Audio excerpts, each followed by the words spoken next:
District Engineer Henry Alcantara, DPWS Bulacan First. Undersecretary Robert Bernardo. District Engineer Aristotle Ramos of DPWS Metro First, Pasig City. District Engineer Manny Bulusan of DPWS North, Manila Deo. District Engineer Edgardo C. Pingol of DPWS Bulacan Subdeo. District Engineer Michael Rosaria of DPWS Quezon Second Deo.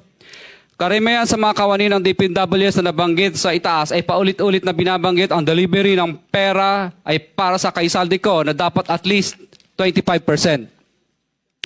Si Kong Marvin Rillo naman ay ilang beses na binabanggit ang pangalan ni Speaker Martin Romualdez bilang kanyang malapit na kaibigan.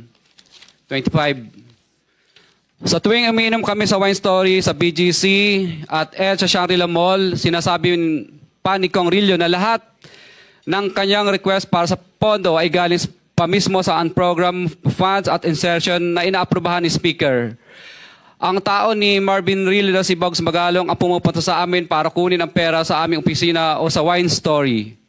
Si Kong Jojo ang naman lagi ring binabanggit sa lahat ng project sa kanya ay papondo ni Speaker at ni Saldico. Mataas ang hinihingi sa project, dagdag pa niya, hindi naman lahat ng pera ay para sa kanya kundi para kay Speaker at kay Saldico.